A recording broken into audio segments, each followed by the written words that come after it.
மகிழ்ச்சியின் சத்தம் வழங்கும் அனுதின தேவமன்னா. Voice of Joy presents Daily Manna by Reverend A. Benedict. Praise the Lord. God loves you so much. இன்றைய தேவ மன்னாவாக ஆண்டவர் நமக்கு காண்பித்திருக்கிறதான வேத பகுதி. நாம் கடந்த சில தினங்களாகவே யோபு புத்தகத்தை தியானித்து வருகிறோம். இந்த நாளிலும் யோபு 5ஆம் அதிகாரம் 17-18 வார்த்தைகள். இதோ தேவன் தண்டிக்கிற மனுஷன் பாக்கியவான், ஆகையால் சர்வ வல்லவருடைய சிற்றையை அற்பமாக எண்ணாதிரும். அவர் காயப்படுத்தி காயம் கட்டுகிறார், அவர் அடிக்கிறார், அவருடைய கை ஆட்டுகிறது. அருமையான வார்த்தைகள் பாருங்கள் பிரியமானவர்களே. இன்றைய மன்னாவின் தலைப்பு, தேவன் தண்டிக்கிற மனுஷன் பாக்கியவான். தேவனால் தண்டிக்கப்படுகிற மனுஷன் பாக்கியவான் என்று சொல்லப்பட்டிருக்கிறது. வெளிப்படுத்தும் விசேஷத்திலே 3ஆம் அதிகாரம் அதனுடைய 19ஆம் வசனம் சொல்லுகிறது, இதோ நான் நேசிக்கிறவர்கள் எவர்களோ அவர்களை கடிந்து கொண்டு சிட்சிக்கிறேன், ஆதலால் நீ ஜாக்கிரதையா இருந்து மனம் திரும்பு என்று ஆண்டவர் எச்சரிக்கிறார். நாம் மனம் திரும்புவதற்காகவே, நம்முடைய துர்க்குணம் பொல்லாப்பை விட்டு நாம் விலக வேண்டும் என்பதற்காகவே ஆண்டவர் நம்மை அநேக நேரங்களிலே சிட்சிக்கிறார். அது நம்மை சீர்பொருந்த பண்ணுவதற்காகத்தான். தகப்பன் சிட்சியாத புத்திரனுண்டோ? எல்லாருக்கும் கிடைக்கும் சிட்சை உங்களுக்கு கிடையாதிருந்தால் நீங்கள் சொந்த பிள்ளைகளாக இராமல் வேசி பிள்ளைகளாக இருப்பீர்களே. அன்பாய் இருக்கிறவர்கள் தான் கண்டிக்கிறார்கள். அவர்கள் மடிந்து போக அல்ல, அவர்கள் தங்கள் தவறை உணர்ந்து, தங்கள் குற்றங்களை உணர்ந்து தங்களை சரிப்படுத்துவதற்காகத்தான் மனிதனும் செய்கிறான், ஆண்டவரும் செய்கிறார். எபிரேயர் 12ஆம் அதிகாரத்திலே நாம் வாசித்து பார்க்கும் பொழுது, அவர் ஏன் சிட்சிக்கிறார் என்று சொன்னால், தம்முடைய பரிசுத்தத்திற்கு நாம் பங்குள்ளவர்களாக வேண்டும் என்பதற்காக, அவருடைய பரிசுத்தத்திற்கு நாம் பங்குள்ளவர்களாக வேண்டும் என்பதற்காக, நம்முடைய பிரயோஜனத்திற்காகவே அவர் சிட்சிக்கிறார் என்று அங்கே வார்த்தை சொல்லுகிறது. எனவேதான் இந்த இடத்திலே தேவன் தண்டிக்கிற மனுஷன் பாக்கியவான்.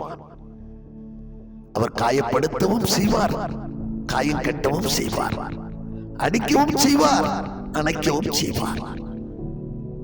அவர் அணைக்காம யார் அணைக்க போறாங்க?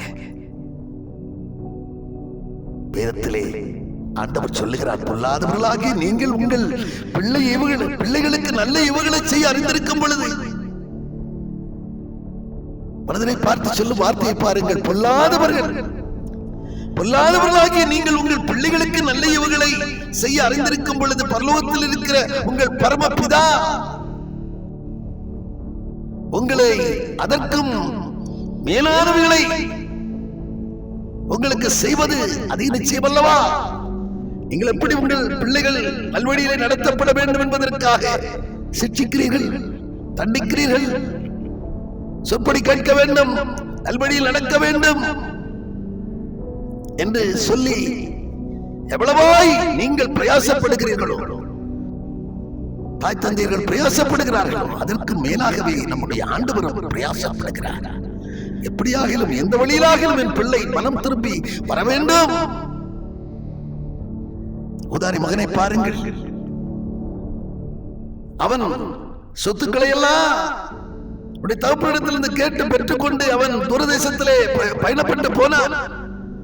வேசி மார்க்கத்திலும் வேண்டாத வழிகளிலும் வீணாக சொத்துக்களை எல்லாம் செலவழித்த பின்பு அவனுடைய புத்தி தெளிந்தது எப்படி என்று சொன்னால், ஆண்டவர் ஒரு சிற்சி அந்த வேளையிலே கொடுத்தார். பட்டினியிலே அவதிப்படும்படி செய்தார். ஆண்டவர் கொடுத்தார், அனுமதித்தார். பண்டிக்கு கொடுக்கிற இந்த தவிடை கொண்டாகிலும் தன்னுடைய பசி ஆற்ற வேண்டும் என்று அவன் பார்த்தானால் அதற்கு கூட வழி இல்லாமல் போயிற்று. மிகுந்த உபத்திரவத்தை அனுபவித்த பிற்பாடு, மிகுந்த சிக்ஷை என்றுதான் சொல்ல வேண்டும், அதை அனுபவித்த பிற்பாடு அவன் புத்தி தெளிந்தான் என்று சொல்லி நாம் பார்க்கிறோம். புத்தி தெளிந்து, ஐயோ என் தகப்பனிடத்திலே வேலை செய்கிறவர்கள் எவ்வளவோ சாப்பிட்டு திருப்தியாக இருக்கிறார்கள், நானோ இங்கே பசியினால் பட்டினியினால் நான் பாடுகிறேனே என்று சொல்லி அந்த அவஸ்தைக்கு பிற்பாடுதான், அந்த வேதனைக்கு பிற்பாடுதான் மனம் திரும்பினார். பாருங்கள், உங்களை மனம் திரும்ப செய்வதற்காகத்தான் ஆண்டவர் பல யுக்திகளை கையாளுகிறார், பல உபாயங்களை அவர் மேற்கொள்ளுகிறார். இந்த வழியிலாகிலும் இந்த வழியிலாகிலும் என் மகன் மனம் திரும்பி வரமாட்டானா, என் மகள் மனம் திரும்ப மாட்டாளா என்கிறதிலே ஆண்டவர் நோக்கமாயிருக்கிறார், சிந்தையாயிருக்கிறார். உங்கள் நன்மைக்குத்தான், அவருடைய பரிசுத்தத்திற்கு நீங்கள் பங்குள்ளவர்களாக வேண்டும் என்பதற்காக, உங்களுடைய பிரயோஜனத்திற்காகவே உங்களை சிக்ஷிக்கிறார், தண்டிக்கிறார் என்கிறதை மனதில் கொண்டு வெளிப்படுத்தும் விசேஷத்தில் சொல்லப்பட்டிருக்கிற வண்ணமாக, நேசிக்கிறவர்கள் எவர்களோ அவர்களை கடிந்து கொண்டு சிக்ஷிக்கிறேன், ஆகையால் ஜாக்கிரதையாயிருந்து மனம் திரும்ப என்று சொல்லக்கூடிய வார்த்தைகளின்படியாக மனம் திரும்புங்கள். என்னுடைய வார்த்தையை கேட்டு அதன் நிமித்தமாக மனம் திரும்பி வாருங்கள். தேவனுக்கு என்ற துக்கத்தோடு, நொறுங்குண்ட நறுங்குண்ட இருதயத்தோடு தேவ சமூகத்தை நாடி வாருங்கள். இன்றைக்கு ரட்சிப்பு நாளாயிருக்கிறது, இன்றைக்கு மனம் திரும்பக்கூடிய நாளாயிருக்கிறது. இன்னும் நாட்களை கழிக்காமல், நாட்கள் பொல்லாதவர்களாய் இருக்கிறபடினாலே காலத்தை பிரயோஜனப்படுத்திக் கொள்ளுங்கள் என்கிற வார்த்தையின்படியா காலத்தை ஆண்டவருக்கு என்று பிரயோஜனப்படுத்த இன்றைக்கு ஒப்புக் கொடுங்கள். நிச்சயம் மேன்மையை காண்பீர்கள், ஆசீர்வாதத்தை காண்பீர்கள். அவருக்கு உகந்த பாத்திரமாய் கர்த்தர் எடுத்து உங்களை பயன்படுத்துவார் என்கிறதிலே கொஞ்சம் சந்தேகம் இல்லை. நாம் ஜெபம் பண்ணுவோம். பரலோக பிதாவே, நாங்கள் உம்மை துதிக்கிறோம், ஸ்தோத்திரிக்கிறோம் ஆண்டவரே. நாளிலே நீ கொடுத்த வார்த்தைகளுக்காக நாங்கள் உமக்கு நன்றி செலுத்துகிறோம் ஆண்டவரே.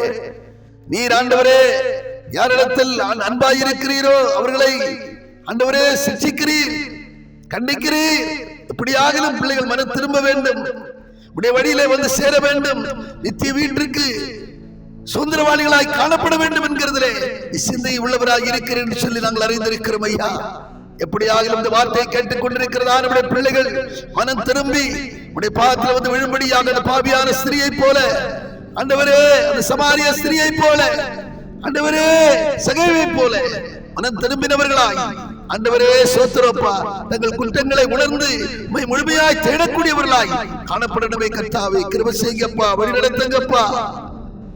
தங்களுடைய வழிகளை ஆண்டவரே ஆராய்ந்து பார்த்து, வேதனை உண்டாக்கும் வழி இடத்தில் உண்டோ என்று ஆராய்ந்து பார்த்து நித்திய வழியில நடத்தும் ஆண்டவர் என்று சொல்லுகிற தாவீது பக்தரை போல ஆண்டவரே அப்பா, அவர்களை நித்திய வழியில் அழைத்து வர வேண்டும் என்று செபிக்கிறோம்ப்பா. பொய் வழியை வெறுத்து மெய் வழியை தெரிந்து கொண்டு மக்கள் பரிசுத்தமாய் வரும் நாட்களை அனுசரிக்கக்கூடியவர்களாய், சிந்தையை செலுத்தக்கூடியவர்களாய் காணப்படணுமே. கிருபை செய்யுங்கப்பா, வழி நடத்துங்கப்பா. உடைய கருத்தில் அர்ப்பணிக்கிறோம், இயேசு கிறிஸ்து மூலம் ஜெபிக்கிறோம் நல்ல பிதாவே, ஆமென்.